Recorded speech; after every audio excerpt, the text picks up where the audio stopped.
Here I am, sitting in the basement by myself, doing a solo vlog again. Just got off work and something came to my mind on the way home that I want to talk about. I'm going to do a short little series of videos that are kind of coherent and run together a little bit. And I'm feeling inspired to talk about.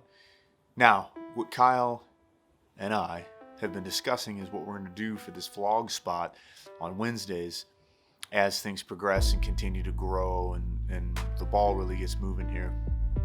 And so we got some stuff in the works. I'm not sure where it's going to end up, how long it's going to take, how much more of a workload that's going to be, but we're going to get something figured out and be able to devote something cool. But for now, I'm going to keep doing this filler content. So I have a series of questions that I want to ask myself in regards to, art. And I'm asking this partially for you and for your guidance and maybe to help you grow and think about things. And I'm also doing this for myself to help analyze and bring out into the open some things that I think about or have thought about or continue to think about, all of the above, that I need to keep working through. And so the first one is something that we've had a chatcast about within the last month or so, but I kind of wanted to add just the me part of it, right? And so what is that? And that is making art for yourself or for other people. Where I think I failed for many years was making art just exclusively for myself. Not that that's necessarily bad, but at the same time, what are you doing with your gift? You know what I mean? There's certain things that you think about. Like, what am I doing with my gift exactly? And offering that up to somebody else for them without the intention of having a benefit for you in mind.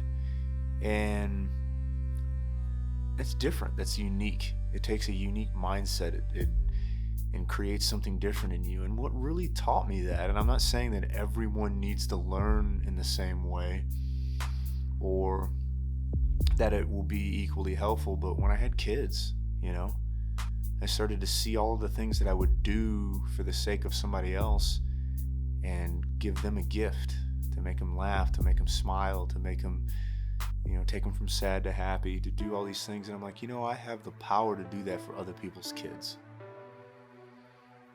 And I would want somebody to help my kids. And I'd want somebody to give genuine, helpful gifts to my children.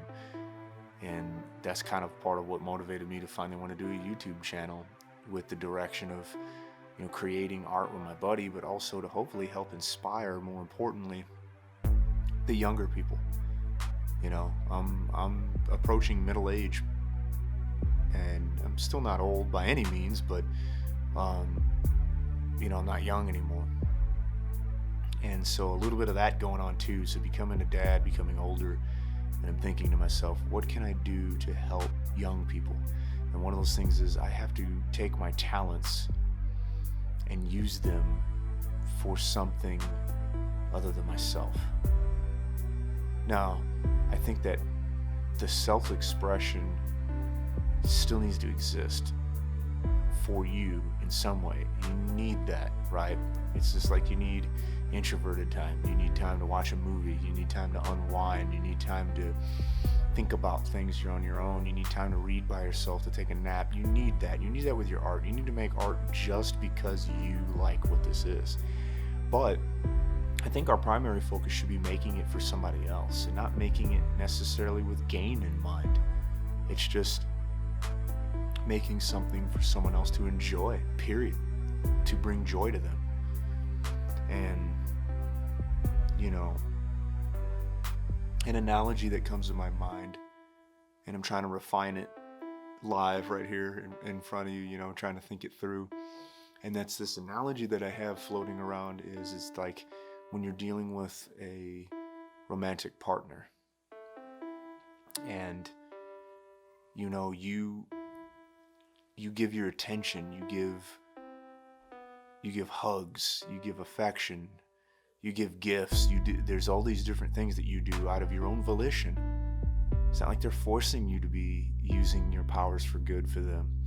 And you do it willingly, and you do it with a giving heart. And that maybe should be the approach that artists take, right? So instead of trying to create this thing that's going to further your career or help your pride or make you this or that, and there's no problem with those things. But if we get stuck in one mode too often, we rob ourselves of growth, of joy, of something that can bear so much more fruit. And that's what I'm learning for myself. As I'm telling you these things, this is what I'm still unpacking and learning for myself. Like, I'm just not trying to preach from some platitude, some plateau that I've reached and I'm looking down on you. No, I'm climbing with you, and I'm realizing this as I'm climbing. And that's why it's kind of jumbly and crisscrossy and has all of these different avenues and these things.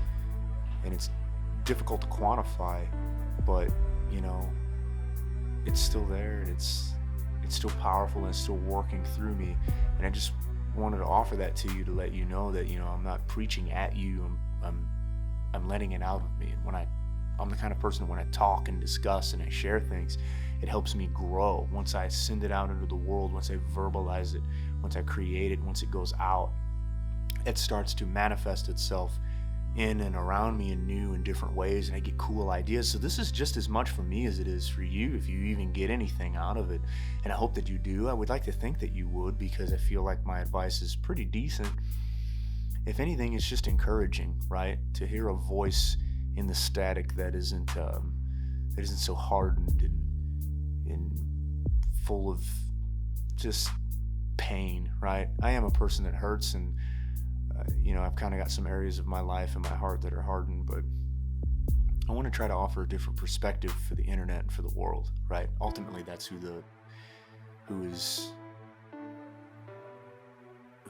can be available to see this, and it's humbling. So anyways, just the journey of coming to peace with creating art for somebody else, and then don't look at it so much as giving yourself away without consent. It's like, no, put it in the context of your significant other. You willingly give affectionate things and gifts, and you share these moments with people. Well, do that with your art. Think of your art like that. It's this thing that creates a lot of the same feelings as a relationship would, right? It's not going to replace a relationship by any means. And it shouldn't be viewed like that as a replacement for it. But in the right context, I think that you can draw a lot of similarities and build off of them and come up with something really powerful there when you look at it like that. So set yourself up. Don't force yourself to give away a style or a part of your art that you don't feel comfortable with. Give away what you feel comfortable with. Are you comfortable with public displays of affection? I'm not that kind of a person. Some people are. Let that person express themselves in that way in their relationship. Let that person that wants to remain a little more private about it, let that remain, right? So you see what I'm saying. If you're comfortable giving a certain aspect of you as an artist away, then do it. If you're not, then keep that private. And pick and choose and find different things that you can draw as parallels to this, and that will help you. So again, start making stuff for other people, simply for their enjoyment, simply for them to consume, but to build them up and to edify them.